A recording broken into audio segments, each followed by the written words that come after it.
Bom dia, primeiro ano. Hoje nós estamos aqui para dar continuidade ao nosso trabalho com a literatura. Então, eu gostaria que vocês abrissem a apostila de vocês lá na página 15. Então, hoje nós vamos trabalhar com o Renascimento ou o Classicismo, tá? Então, eu quero que vocês abram na 15 porque a gente vai fazer algumas explicações relacionadas a esse tema. E enquanto eu vou fazendo as explicações, eu gostaria que vocês fossem anotando, grifando lá na apostila de vocês, tudo. E depois, na próxima aula, que nós vamos ter uma aula no Google Meet, vocês farão a resolução de alguns exercícios e poderão tirar dúvidas. Então, se houver dúvidas, anotem essa dúvida para vocês me perguntarem depois na próxima aula. Então, pessoal, o Renascimento ou o Classicismo, ele tem a sua ideia pautada em mudança, né? Então, o que seria o Renascimento? Seria um resgate de uma herança que é da antiguidade clássica, dessa cultura relacionada à antiguidade clássica. E o que é importante a gente saber em relação disso é que existe uma frase que diz assim: a descoberta do mundo pelo homem. Então, nós temos no Renascimento a visão antropocêntrica. Né? O que é a visão antropocêntrica? É o homem como centro do universo. Então, tudo o que o feudalismo colocava, né? Tudo que o trovadorismo colocava em relação ao homem, que o homem ficava meio que submisso, né? As ideias obscurantistas que existiam, elas acabaram sendo deixadas de lado. Então, nesse momento, a gente dá um valor maior para o homem e para a posição do belo, né? Por quê? Porque ele resgata esse lado da antiguidade clássica. Então, para abrir o nosso estudo, eu trouxe para vocês essa imagem, né? Então, essa imagem é do Davi, de Michelangelo. Essa obra é uma obra que faz referência ao Renascimento italiano. Por que ela é uma obra tão importante e por que ela é uma obra renascentista? Por quê? Porque a figura humana ela está numa proporção ideal, como se fosse a proporção ideal do homem. E também essa busca pelo belo. Né? Então, tudo o que o Renascimento queria era isso. Era trazer essa realidade, essa nova forma de compreender a realidade e também o papel do homem no mundo. Então, isso foi bastante importante para que a gente possa entender o classicismo. Então, o classicismo é como nós chamamos o Renascimento em Portugal, tá? Porque a palavra renascimento, ela vem da Europa, né, do século VI. E foi uma ruptura em relação ao pensamento medieval. Então, o classicismo foi a mesma coisa, só que o nome muda porque o classicismo ele centra-se nas obras de Sá Miranda, tá? Que a gente vai ver aí para frente, beleza? Gente, essa próxima imagem também que vocês têm na apostila na página 15 é do homem vitruviano. Então, essa imagem ela foi organizada, gente, para que vocês pensem o quê? Na perspectiva antropocêntrica, tá? Por quê? Porque o homem vitruviano, ele é o ideal de beleza. Além da beleza, o ideal do quê? Do equilíbrio, né? Se você pegar um compasso e fazer essa medição ali, você vai ver que todas as medidas elas são harmônicas, né? Existe uma proporção, uma perfeição nessas medidas. E hoje é uma das obras mais conhecidas e reproduzidas no mundo. Então, gente, quando nós falamos em renascimento ou classicismo, nós precisamos nos lembrar da ideia do antropocentrismo, né, que é o homem como centro do universo. Então, tudo isso a gente vai trabalhar e vamos fazer, né, algumas observações em relação a isso. Pessoal, o que nós temos que saber em relação a esse conteúdo que vamos trabalhar agora? Então, assim, o que foi o Renascimento ou o Classicismo? A palavra ruptura. né? Então, vocês vão encontrar lá na apostila a palavra ruptura e vão grifar essa palavra. Por quê? Porque ela representa muito, gente. Ela representa o quê? O que significa uma ruptura? Você deixar de seguir um padrão, né? Então, o que o Renascimento, o classicismo eles trouxeram? Você deixar de seguir o padrão do trovadorismo, um pensamento obscurantista, de repente, né? Algo que é mais voltado à ideia de feudalismo, como a gente já viu, né? Além disso, eu posso pensar o quê? Que dentro do Renascimento ou classicismo, né, eu tenho o quê? Um resgate. Também encontrem essa palavra lá na apostila de vocês e grifem que ela é importante. Resgate do quê? Da cultura da antiguidade clássica. Tá? Isso foi muito importante para que a gente consiga compreender melhor essa parte do Renascimento ou classicismo. Então, gente, o que ele busca compreender? A realidade e também o papel do homem no mundo. Isso daqui, pessoal, não tem preço, tá? Tanto que eu falei para vocês aquela frase, né? A descoberta do mundo pelo homem. Então, o que o classicismo, o renascimento, eles buscavam? Eles buscavam isso. Eles valorizavam a experimentação científica e a busca de explicações que eram racionais para eventos naturais, como o empirismo, né? Então, o que seria o empirismo? O empirismo seria algo que não é comprovado cientificamente. Então, eles buscavam comprovar isso para dar mais valor para o ser humano em si, para as ciências, para a razão, né? Essa experimentação individual, as potencialidades do homem, tudo isso faz parte das ideias fundamentais do Renascimento, que nós vamos ver agora. Então, gente, como eu já falei para vocês, né, o Renascimento, ele teve início lá no século XIV, na Itália, tá?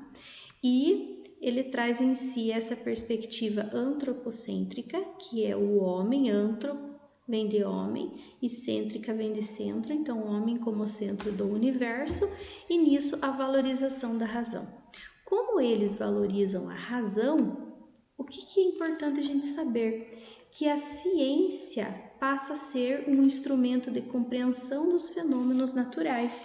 Então, a ciência ela ganhou uma importância grande, por quê? Porque ela passou a explicar esses fenômenos, tá? Que antes não eram explicados, eram vistos de modo empírico.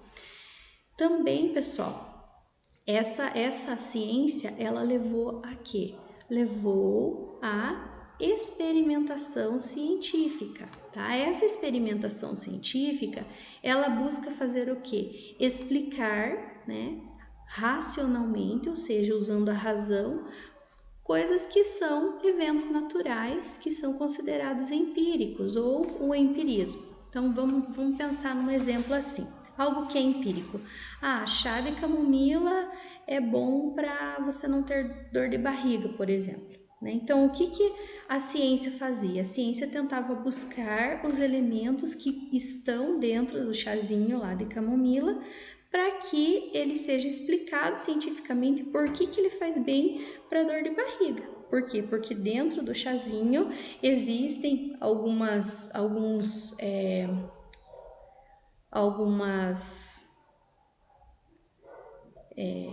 medicamentos, de repente, que podem ajudar nisso, né? Então, é isso que eles buscavam fazer, pegar ideias que eram eventos naturais e transformá-las em algo científico, fazer uma experimentação científica em cima disso.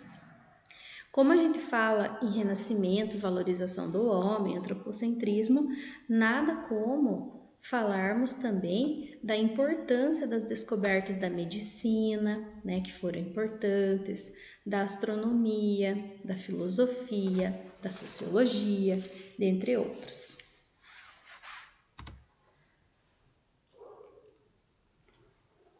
Então, gente, o que a obra de arte tinha? A obra de arte, ela era e tinha um papel fundamental na constituição desse novo homem, né? De um homem que era voltado à ciência, que valorizava a razão, né, que fazia experimentações individuais. O que esse homem representava? Representava um mundo em que a inteligência e as habilidades humanas, né, o que elas faziam? Elas eram capazes de criar uma realidade perfeita e absoluta. Isso é importantíssimo, tá, gente? Por quê? Porque como nós falamos do ideal de beleza, de perfeição do renascimento, aqui a gente busca também valorizar isso. Então, por causa dessa ideia de perfeição aqui, nós temos o quê? Nós temos a palavra equilíbrio, né, que tem que ter numa obra, tanto de uma obra de uma pintura, numa escultura, né, até na própria poesia que a gente vai ver aí para frente. Simetria, né? O que é simetria? Cada parte é organizada de uma forma que pode ser medida, proporção, perfeição, rigor, culto à forma, tudo isso, gente, eram essenciais numa obra de arte, como eu já falei. Essa obra de arte, ela podia ser uma pintura, uma escultura, também uma poesia, né? Tudo isso. Então, pessoal, o que é importante também a gente pensar em relação ao Renascimento? Apenas no Renascimento, esse item aqui, gente, eu julgo bastante importante, tá? Já vou explicar por quê. Apenas no Renascimento, o artista foi reconhecido como tal, ou seja, antigamente o artista não era reconhecido, tá? Como uma, vamos dizer assim, uma profissão que valoriza a arte e tudo mais. Era apenas um ofício. Então, assim como um sapateiro, assim como um artesão, né? Ele era um ofício. Então, a partir do Renascimento, o artista ele já era considerado, já tinha uma consideração maior. Ele seria quem então, esse artista? Ele seria alguém que não só domina uma técnica apurada de expressão, mas também uma capacidade de criação fora do comum. Um sujeito oculto, um sujeito que é capaz de pensar sobre os sentidos profundos das relações entre o ser humano e o universo em que ele vive. Então vejam, gente, que bonito isso, né? Então o artista ele passou a ser reconhecido como um artista, não somente como um ofício qualquer.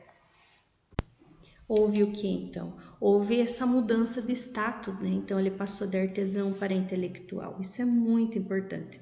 Então, gente, naquela época, o que acontecia? A pessoa que possuía uma obra de arte, ela tinha prestígio perante a sociedade. Tá? Então, obter uma obra de arte era algo importante, era algo que trazia prestígio. E nesse período aí em que as pessoas começaram a valorizar as obras de arte, apareceram os mecenas. Quem que são esses mecenas? São pessoas que financiavam as várias formas de arte.